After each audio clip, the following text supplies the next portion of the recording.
the speaker may have quite a bit to share, and so I just want to hand over to her.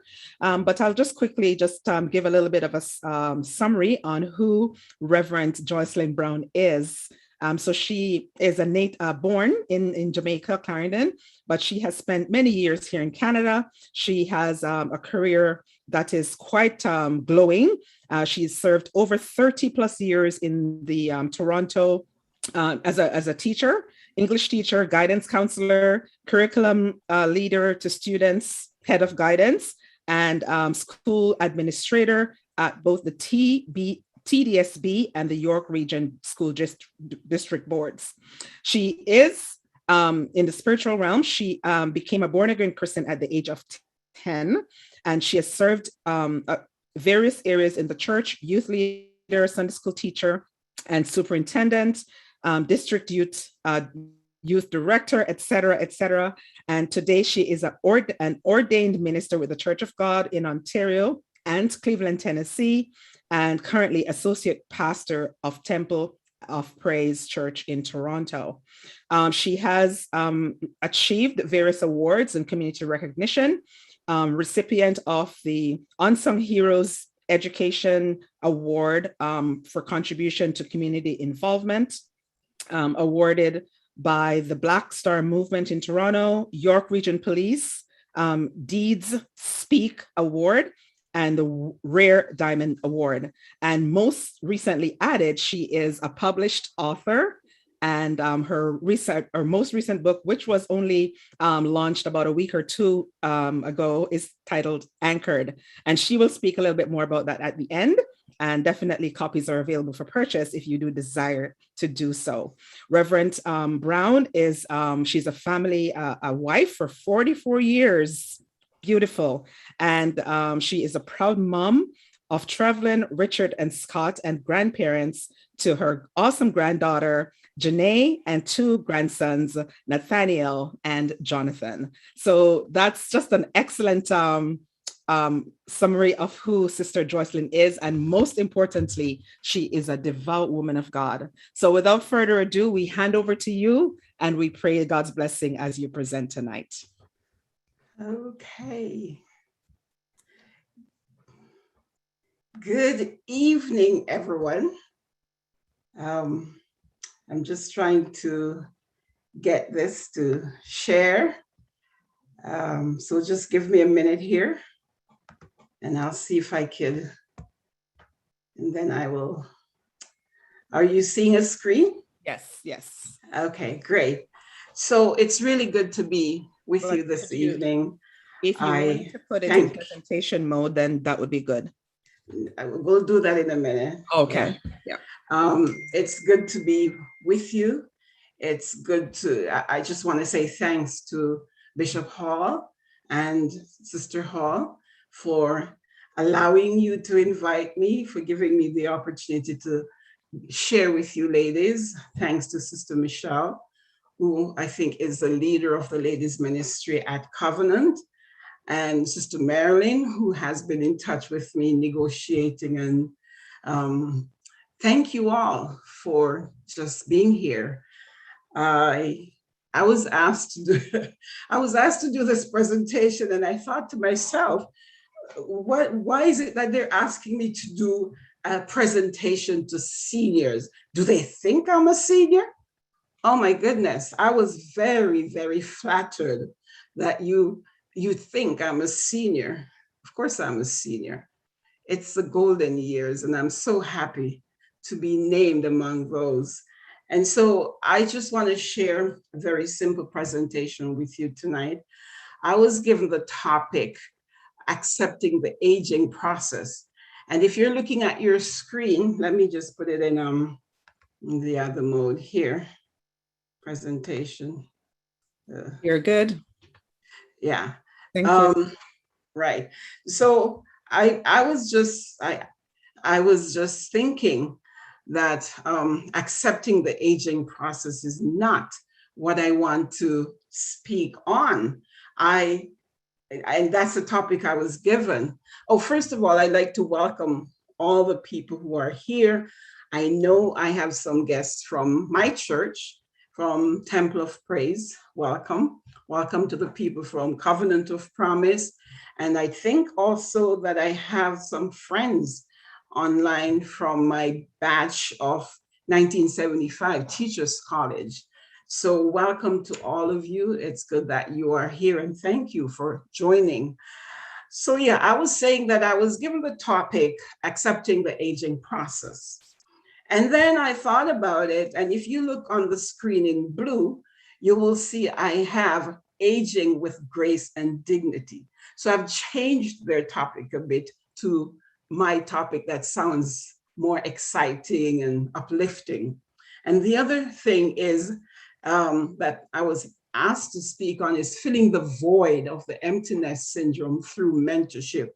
And again, I've changed that to read recognizing and embracing aging and the emptiness experience. So that's my focus tonight.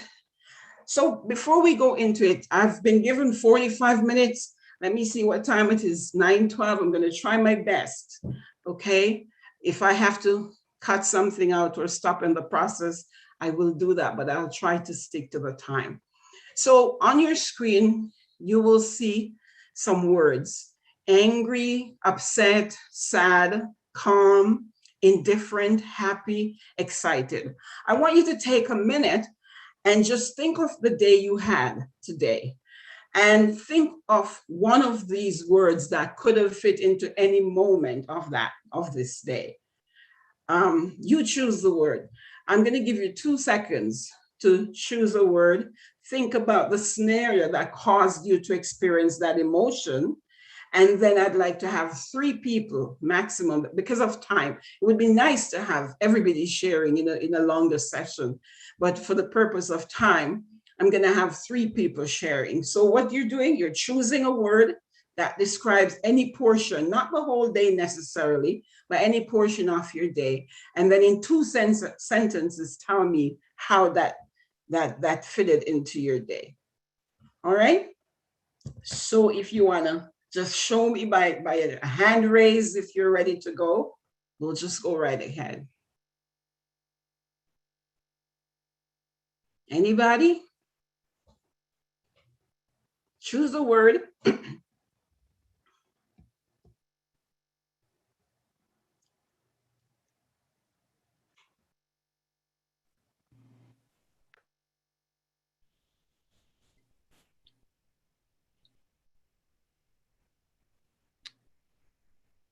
Excited. All right. Well, let's go with excited. Go ahead. Who is that? Sister Sonia Graham. Okay, Sister Sonia, go ahead. Is that Sister Sonia? Someone spoke. No, Sister Marilyn. Sister Marilyn. Go ahead, Sister Marilyn. Was excited that after a long day, I was able to go to my apartment and sit and put my feet up. So that was exciting. Absolutely. All right. Sister Sonia, go ahead. Good evening, everyone. Excited because I learned a new menu today and prepared it, and it came out very well. Awesome. One more person. Anybody else? I don't see any more hands up, so anybody? Come on, just go ahead and say something. Sister Noreen, go ahead, your hand is raised. Okay, calm. I've been having trouble with my wrist, and I thought I had carpal tunnel in the right one. I thought that was what I had in the left one, but I injured it a few years ago when I fell. And when I went to the therapist, the physiotherapist this morning, he said to me, it's a bit more loose than it should be. But when he said, but, I'm thinking, what is he gonna say? And he said, but don't worry about it, we can fix it. So I was so calm when he said, but, because I anticipated what he was going to say to me, and he tells me that he could fix it. So calm was my day. Absolutely. Wonderful. Thank you, ladies, for sharing. So and basically what I wanted to do is to say to us that we experience various and varying emotions during the course of any one day. And if I should ask you, you probably would choose 2 or 3 of these that you experience only today. And that is the same thing that happens to us as human beings. Tonight, I am assuming that I'm mainly talking to people who are over 60, let me put it that way, or close to 60. I see some people that I'm not sure about their age. Sister Marilyn, I don't know about you, but most of you are reaching that age. Even if you're not 60 and over, you probably have experienced the empty nest syndrome because some of your children might have left home. So the definition of empty nest, and right there, you see, I put possibilities, because I don't just want to define it, but I also want to say that there are wonderful possibilities when you're an empty nester, which we will get into later. So the definition I have to share is, it's a feeling of depression or sadness and or grief experienced by parents and caregivers after children come of age and leave their homes. Some of you might have experienced it. Others, if you haven't yet, you will. So that's my definition there. So pause and think on that for a minute. Sadness, depression, grief. All these are sort of, in general, considered negative emotions. But sometimes it's not just the negativity of it, but it's how you can get out of that sphere and move on to turning these into positive emotions. So emptiness may feel, an empty nester may feel sadness, loss, depression, loneliness, distress, worry or anxiety over your child's leaving, a loss of purpose and meaning. You've got to remember that all through, many of us started parenting around age 20 something. And all through those many years, we've had our children doing as we say, we've had them saying as we say.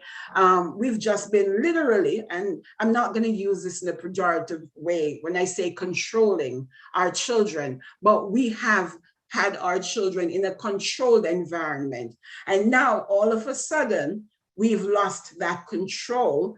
And we are wondering what's happening. So there's a loss of purpose. We're not waking up to make breakfast anymore. We're not driving them to various activities anymore. So there is a meaninglessness to our being as we see our children get out. And sometimes this causes, even in our marriage, it causes tension. And notice I put 3 asterisks there because later on in the presentation, I will show you how it doesn't have to cause tension. It could also be a positive experience between you and your spouse. The symptoms of the emptiness syndrome: loss of purpose. Days once filled with activities now seem empty, like I said. There is frustration over the lack of control. For years, you had that control. Emotional distress. There are some people who become really emotional.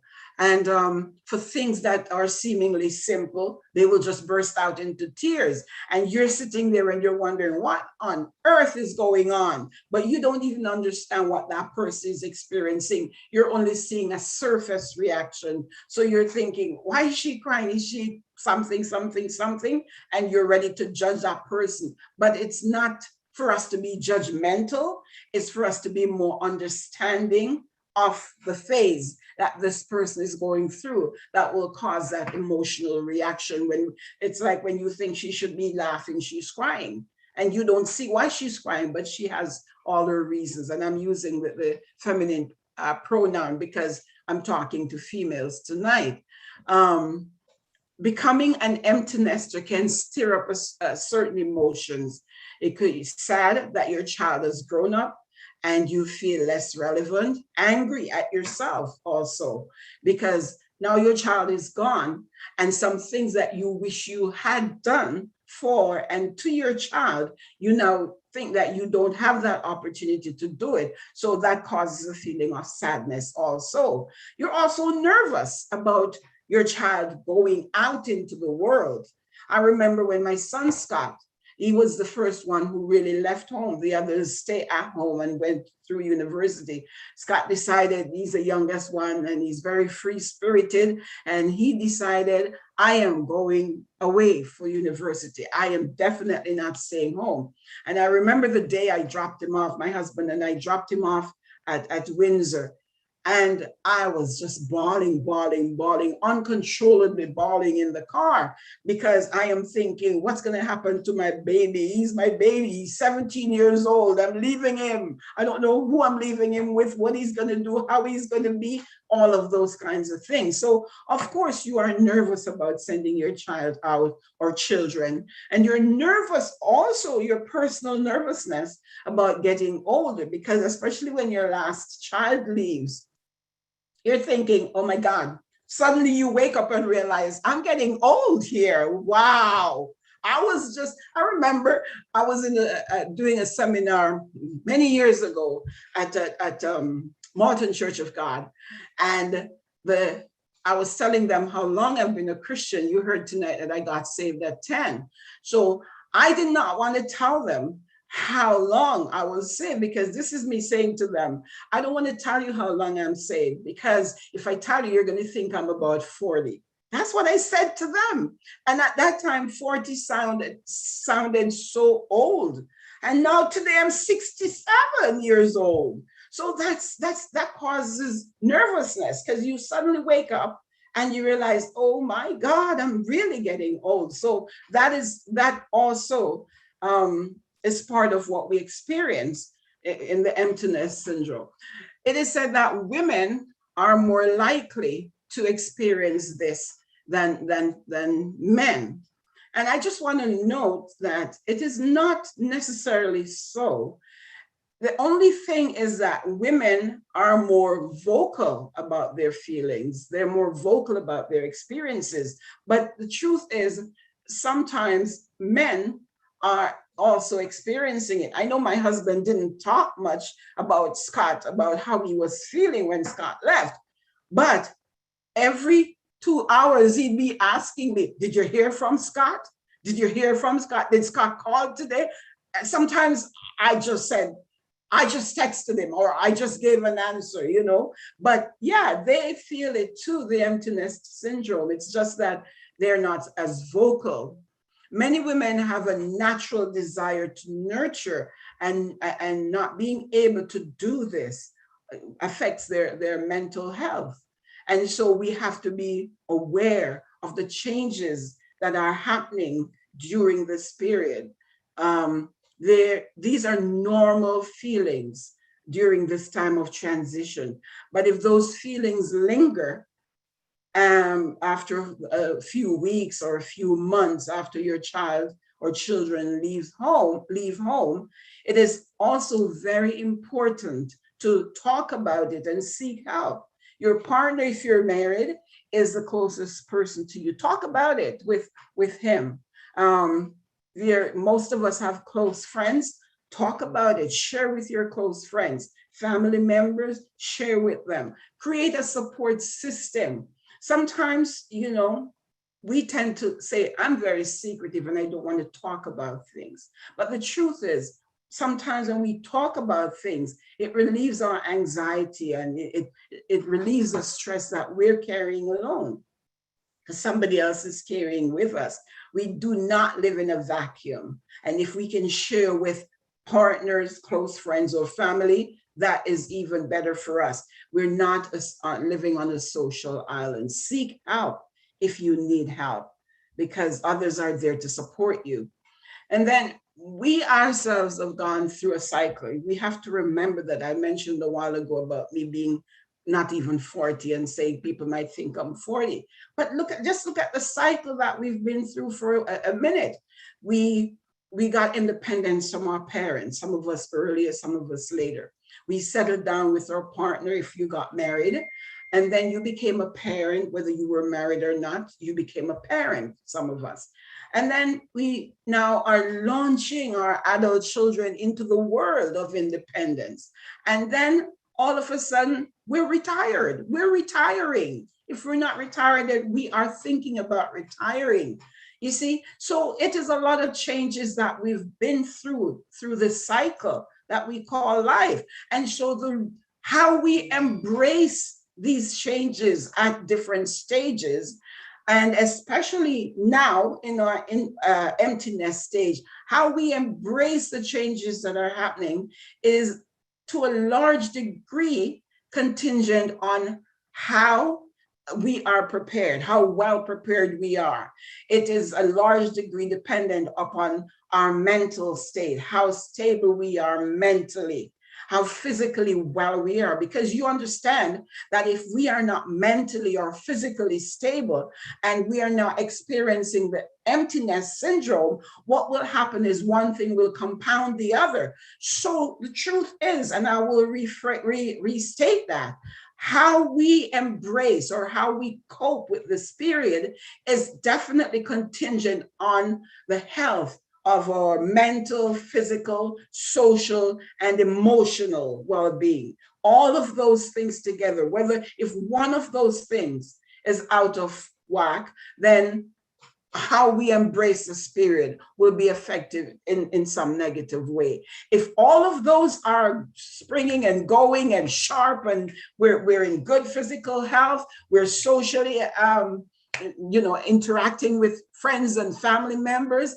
we're emotionally stable, we're feeling good about ourselves, we're mentally well. If all of those things are happening, guess what? We will be better able to cope with this stage that we're heading into, or that we've headed into. Okay. So recognizing and embracing the emptiness syndrome. And notice I'm saying embracing it. We're not coping with it. We are embracing it. And it's a matter of the semantics, but it brings out a different meaning when we say we're coping with it. Coping has a more negative connotation, whereas embracing has a more positive nuance to it. So we're embracing it.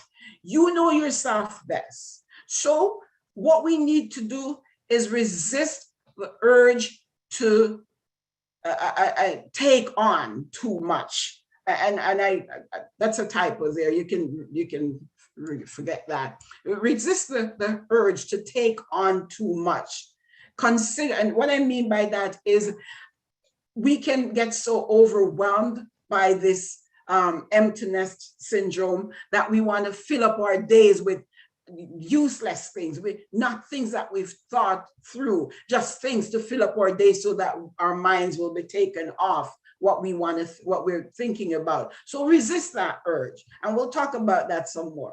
Consider finding a support group of other empty nesters, and that is invaluable, because sometimes you're going through situations. I don't know, when I got married and I was going through, those adjustment period, and we were fighting at times and quarreling, and I felt that my marriage was coming to an end and it was only me. But when I got to my friends and when we started talking and sharing and realized that, oh my God, they're experiencing the same thing that I'm experiencing. Also, the world is not crumbling. It's the same thing as you get older and you're experiencing this empty nester thing. Just remember that there are other people who are also experiencing the same thing. So interacting with them and sharing your experiences will prevent you from sinking into deep depression. And I'm using the word depression very purposefully, because whether we understand it or not, a lot of people go into depression. They don't even realize that they're in depression. They're sleeping a lot. They're binge eating or binge shopping or doing all kinds of things to fill that void. And guess what? They're in depression, but they don't even know.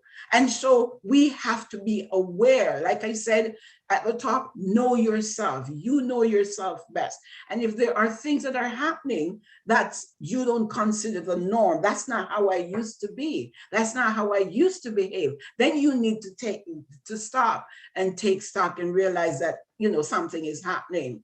The other one says, consider seeking counsel of a therapist or a health professional. I could come here tonight and I could talk socially about empty nesters and empty nesting and all of that. But I'm not a psychotherapist. I'm not a psychiatrist. I am not a professional, like a health person in this field.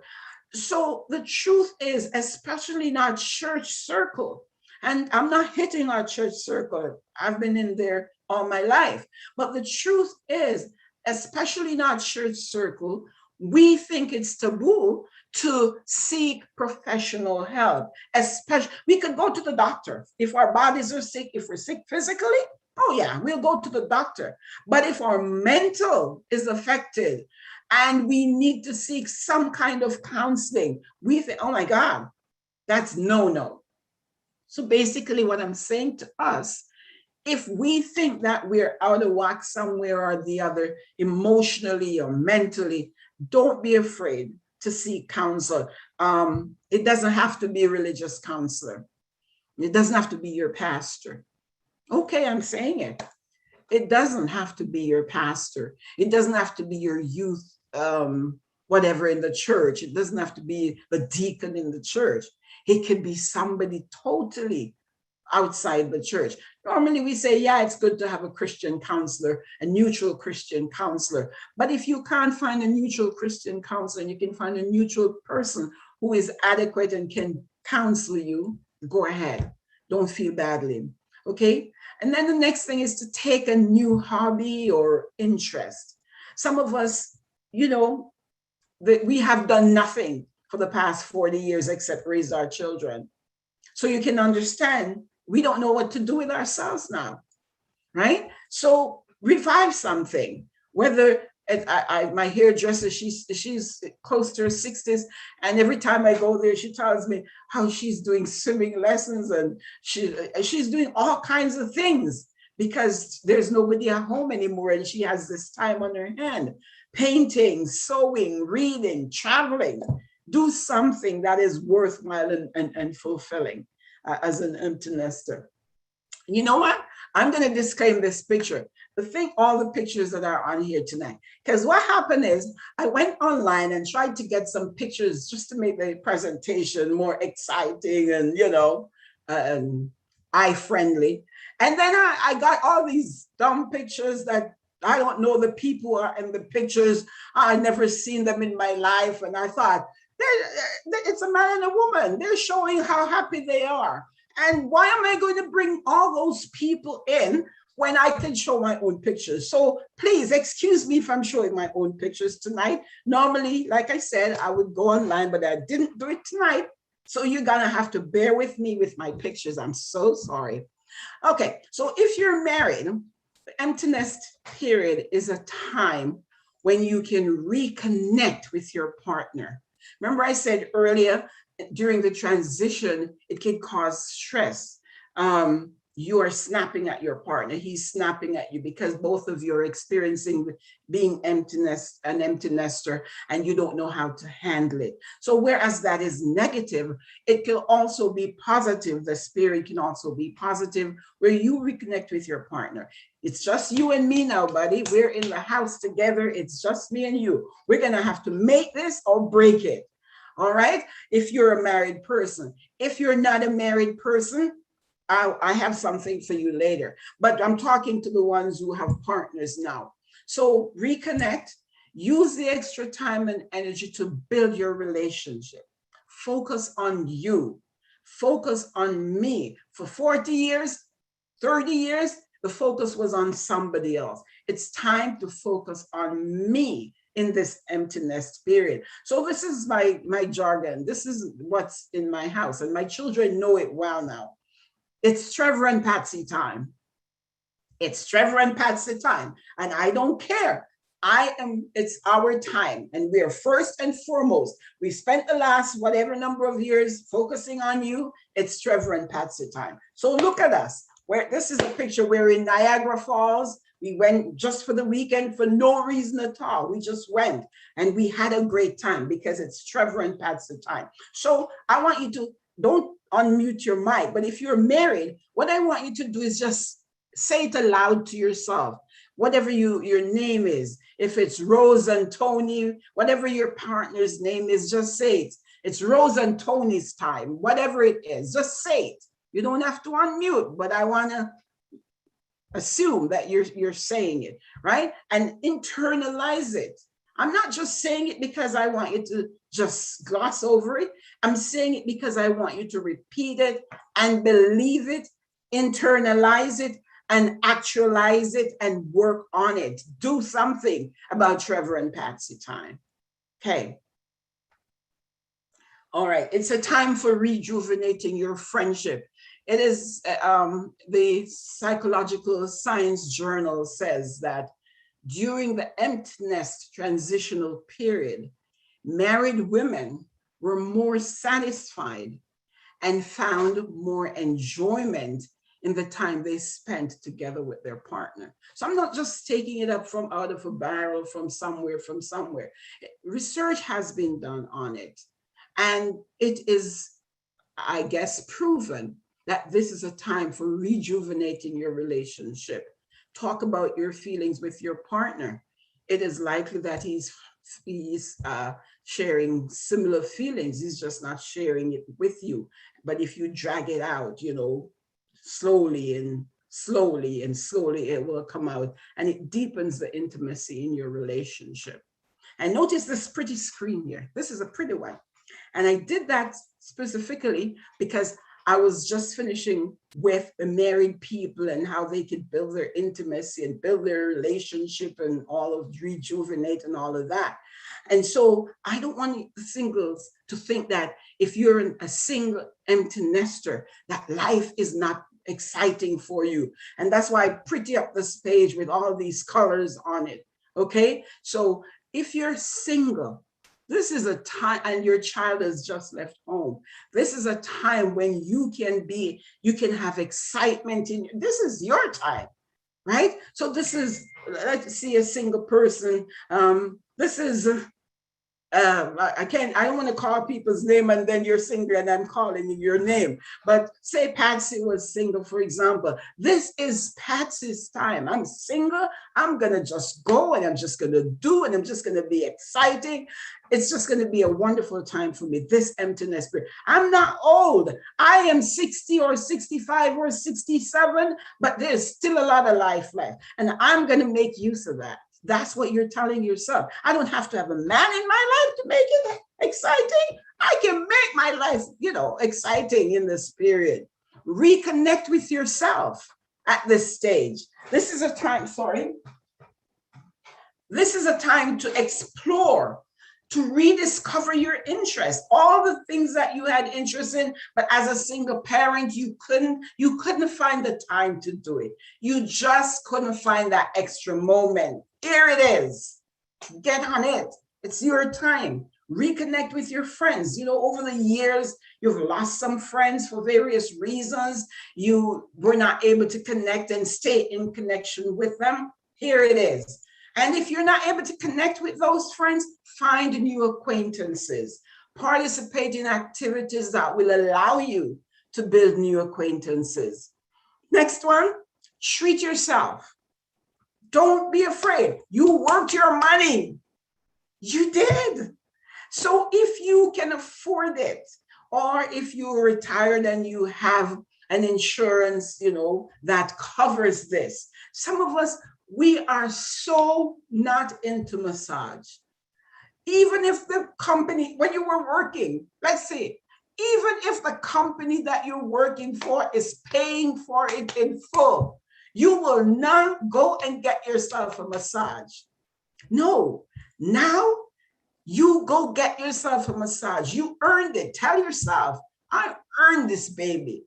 I'm going to lie down on that bed and they're going to massage my back and my shoulder, and I'm going to feel good and I'm going to feel relaxed and all the tension is going to go. Treat yourself.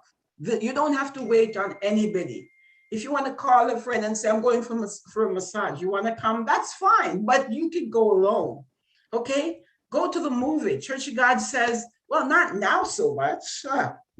I grew up in Church of God when, you know, it was a time when you shouldn't go to the movies. And if you go to the movies, and I married a man whose father was a very strict minister. And for many years, I couldn't go to the movie because it was a sin to go to the movie. My husband was brought up that way, and it was a sin to go to the movie. Woo-hoo-hoo. Can you imagine? After 44 years, I'm trained him, and we go to the movie, and we see a good movie, and we relax. And he puts his arm around me, and I enjoy it. So yeah, you don't have to do that if you don't have a partner to go. Go with a girlfriend. Sit down, have some popcorn, relax. That's the most important thing. Buy your favorite chocolate, buy your favorite ice cream. I love ice cream. Not ice cream in general. My favorite is coconut and pineapple. You know what I do sometimes, even though I have a partner? I will go to Bramley City Center, the mall that's closest to me. I will leave my husband at home. I go to Bramley City Center, I sit there, I watch people go by, and after about half an hour, I go to the Baskin and Robbins place and I buy my pineapple and coconut ice cream, and I eat it, and I take a picture of me doing that and send to my husband. Look what I'm doing.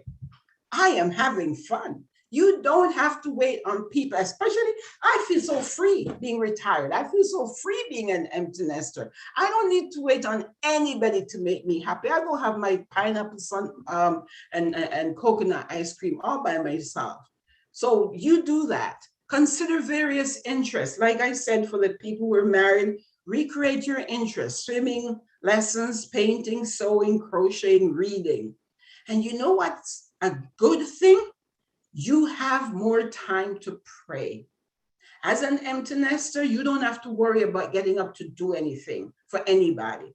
You have more time to pray.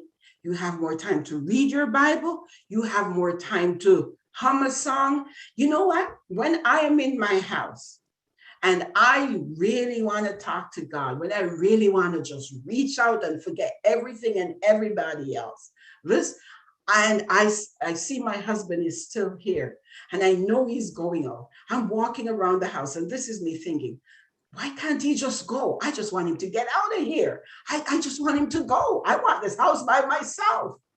Because when he is gone, I can shout as loud as I am when I'm praying. I could cry as loud as I want to. I could walk around the whole house and plead the blood of Jesus Christ all over the house. I can do anything I want to do. I have no children and my husband is gone out to buy something. I have this house by myself. I could spend time reading the Bible more. I don't have to go to work. I could spend more time in meditation. So this is not just a time to build yourself socially, emotionally, physically, but it is also a time to build yourself spiritually. Okay? Start looking to your own needs. I cannot overemphasize it. Now is the time to start doing the things that you wish you could have done, but you didn't do. Now you don't have to wish. You can do it. You have the time, and God help you, you have the health to do it. Okay? I'm trying to go through here. Okay, so we're getting down to the mentoring portion. So the first portion was talking about how to age and enjoy your aging process and enjoy that emptiness period. So we're going to talk now about the mentoring during this period. This is a really, really good time for you to start mentoring. You've had life experiences. You have gone through the ups, you've gone through the downs. You have so much, you have a wealth of information. I tell you, no book knowledge is better than living the experiences that you have lived. So you now have something to share with others. So I have a picture here of what mentoring, an overview of mentoring, and it says advisor. So you're mentoring, you're mentoring. You can be an advisor, help to give some good advice. You can be a coach. So you're leading somebody along, you're teaching them the steps of life, of a situation, you're coaching, and you're a role model, most importantly, because we could advise, we could coach, but if we are not living the life, if we're not modeling what we're preaching and teaching and coaching, then it's of no effect. So you can, in your mentoring stage, you can be a model, you can be a leader. So all of that encompasses that mentoring idea that we want to bring across tonight. So it's coaching, advising, leading, and role modeling, right? So that people can emulate what you do. So in this phase, mentoring is important because, like I said, you have so much to offer. So volunteering at a charitable organization, whether it's a youth or an adult facility, is invaluable. Just think about Toronto, for example, and I know that there are so many places in Toronto that you have youth, male and female, that you could volunteer at these places, at these organizations, and help to coach or help to advise, okay? And all of these interactions need to be positive. You see, there are some young people in our community who do not and have not enjoyed the mentoring, the positivity in their lives. They have not had parents who would uphold them and encourage and undergird them. We take it for granted because we did that to our children and now they're gone. But we can still give back to our community, find some place that these troubled young people are, and then go in and bring some positivity into their lives. You would not understand how important and how meaningful it is to a young person who has not experienced that love and that joy, to have somebody who is invested in them and helping them and giving them positive reinforcement and encouraging them. That's what we do in this stage, because we've lived it. We've lived it for ourselves. We've lived it through our children. We've seen their mistakes. We've seen our mistakes. Now we have so much to pour out into others. Listening to others share their fears and insecurities. And believe it or not, sisters, there are so many young people in our community who have various insecurities, various fears that they're battling with every day. And just to know that somebody's there that they can call, or they're going to see you every Thursday, or they're going to see you every Wednesday, just to know that you are there and you take an interest in them makes a whole lot of difference in their lives, helping them through these scenarios. You might not have all the answers, but guess what? You're listening. And that's more important than finding some solution for them sometimes. And of course, you're wise enough to know that if there are situations that come up and you need to seek professional help during, you will find it some way. You will try to explore that for your mentees. Feeling of satisfaction that we get. It's not just about us feeling self-satisfied. It's the feeling of satisfaction knowing that you have helped someone. That's what we're here for, to help others. When I was younger, they used to sing this song, if I could help somebody as I pass along, then my living shall not be in vain. And so it is. If during your golden, not really golden years, I don't want to push you all there, but if during this empty nesting years, if you can help somebody, if you could be a mentor to a child, if you could help them to lift themselves up. If I can help someone as I pass along, then my living shall not be in vain. And the truth is, let me tell you something. While you are here helping somebody, the fact that your child has left home, it doesn't mean that your child will not need help somewhere, right? But if you are here reaching out to somebody and you're a person of faith, you've got to believe that while you're in Toronto helping somebody's in Windsor helping Scott. You know what I'm saying? So it's not that you're doing it for selfish reasons or for reciprocated reasons. You're doing it because it has been something in your heart that you want to do and you want to make sure. But in the process of doing it, God is also making preparation for your child somewhere else. Allows you to find ways and to make you feel valued. And this is important because your children have left home and you're feeling devalued. Let me say that. You don't have the kind of value that you used to feel because you were everybody's everything. So finding a child or a young person now to mentor will bring back some of that value into your life. How am I doing for time? Oh my goodness gracious, I'm gonna have to go faster than this. Okay, so you can mentor. Some of the activities include volunteering, adopting a child emotionally, inviting your mentee or to social or spiritual activities. And if the environment calls for it, you can share the word, share a reading, a scripture reading or a meditation, pray with that person. And I notice I say, if the environment is conducive to that, I'm not telling you to go be idiots and just, you're in an environment where you know that you're not supposed to be preaching and teaching, religious things, and you still go do it. Don't do that. Find an appropriate time and when it's convenient for you. Remember, engage in activities that are emotionally fulfilling. Don't just engage in anything. Find a group with younger women, like a shelter, a church, a community program, who can benefit from you sharing your life experiences with them. All right.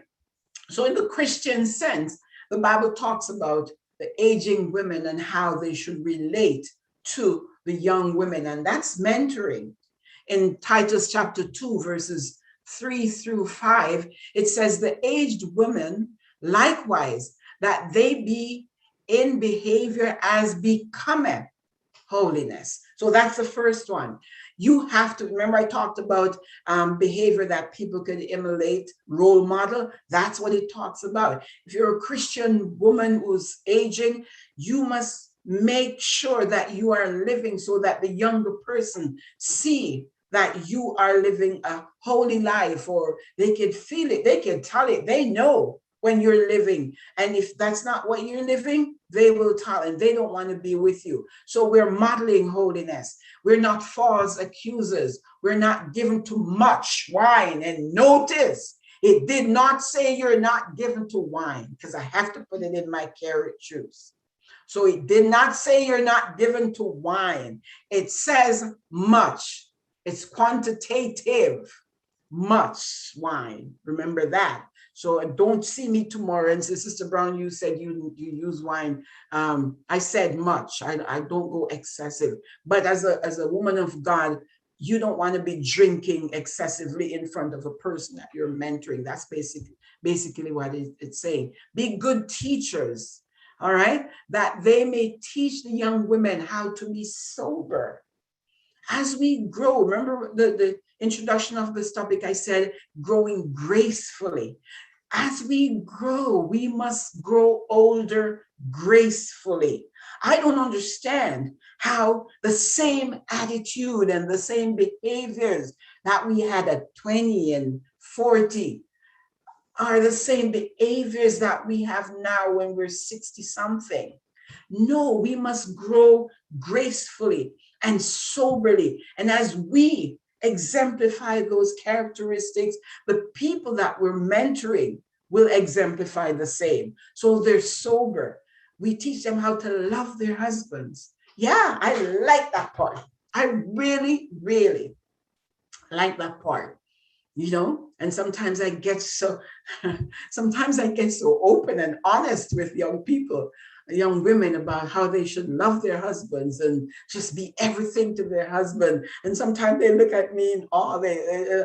Oh, Sister Brown, are you saying that? Yeah, I'm saying that. I'm saying that. If I don't teach you how to love your husband, then there is a lack. And I'm an older woman who has enjoyed 44 years of marriage. So yeah, I'm going to mentor you and I'm going to teach you how to love your husband. And now that I don't have any children to bother me or anything, now is my time to give back to you and to find the young married people in our churches and talk to them. I spend hours talking to them, but I love it because I feel like I'm pouring into them. I'm mentoring them. And I like to see good marriages. So I'm doing it because it brings fulfillment for the people, but also it brings fulfillment for me too. How to love their children. I talked about children who've never heard how much their parents love them. If I see a young couple and I see that there is something lacking, it's me who's the mentor that's going to come in and say, you know what? This is how we do it. This is how we probably should be doing it. I'm not going to go in bossing them, but I'm going to make suggestions for improvement. All right. We teach our young people how to be discreet. That's what Titus 2 verse 3 to 5 is saying. We teach them how to be discreet, how to be chaste, how to be good keepers at home, good, and to be obedient to their own husbands, that the word of God is not blasphemed. So the picture I have there is, it's like a plant and the ground is there. You have them in your hands, these young people that you're mentoring. And as you mentor, sometimes I got to tell you, sometimes that plant is underneath there because you're sowing the seed and it doesn't seem as if it's growing. It stays under that earth for a long time and you get discouraged because you don't see anything coming up out of the earth. And so you want to give up. You want to stop doing what you're doing. But the truth is, it's germinating. It's going underneath the ground. Something is happening. It's bursting up. And before you know it, just when you're ready to give up and to scatter the earth and to throw it all in, you will see that little plant, that little light in that marriage, that little light in that young person.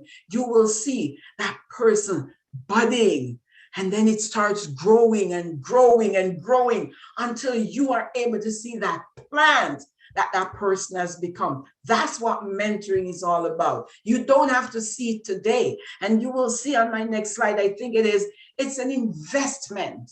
Mentoring is an investment. It's like you're putting your money into the bank. You don't see it grow today. And usually if you put it long-term investment, it grows even more. If you take it out 2 years instead of 5, you get less. Same thing with mentoring. When you mentor, you invest time. Make a time frame. Invest a couple of years. And even if you don't see the growth outside externally, you still continue to do it. It's an investment. It's growing underneath. And you are going to see eventually that their lives have been changed because of what you have poured into them. Emptiness can leave a person feeling emotionally numb, despondent, isolated, anxious. Many of us have gone through that. Many empty nesters go through that. Some describe it as an empty feeling in the chest. Hopefully, we have looked today at some things that will help us along the way, help us to cope, help us to mentor, help us to share, help us to look at life differently and be better persons. So this is another picture that I'm not apologizing for.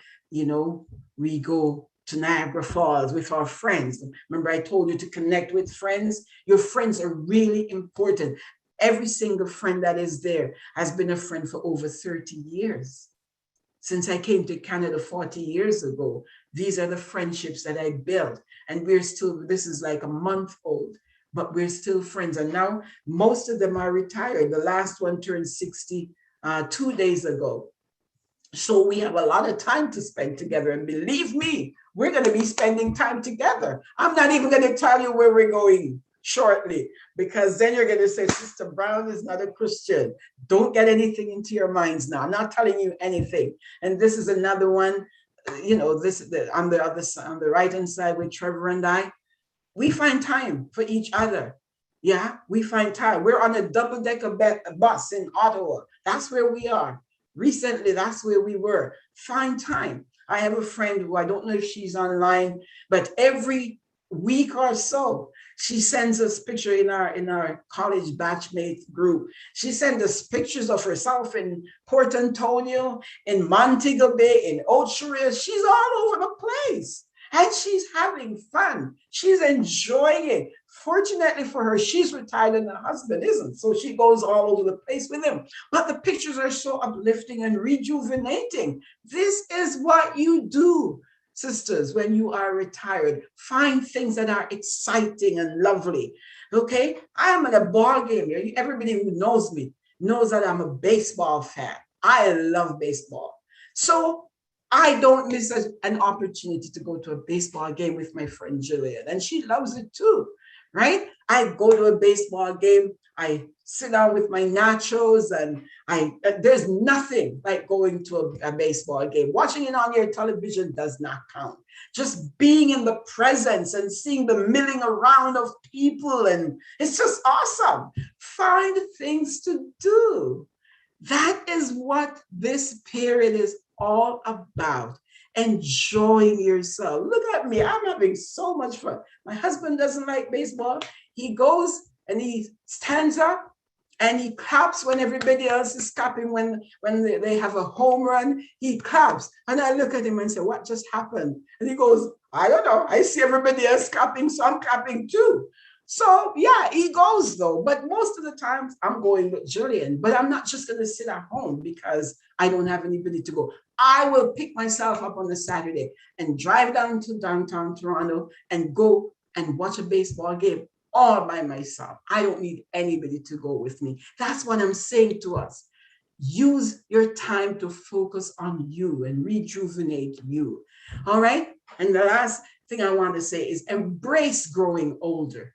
Grow gracefully, grow older gracefully. After all, what is the alternative of growing older? I don't know about you, but I prefer growing older than the alternative, which is death, right? Be grateful that God has blessed you at this time.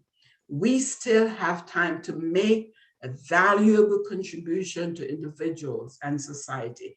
I'm going to say that again. You might be in your 60s, but you still have time to make a valuable contribution to individuals and to society at large. So my last words to us tonight, enjoy this period, embrace it, be happy intentionally. All right? And that, I think, brings us to the end. And I have questions and comments, and I'm going to stop sharing and then come back into you and see if there are any questions and comments. All right, I'm back. Are you all there still? Yes, everyone, if you do have a question, feel free to just unmute your lines and ask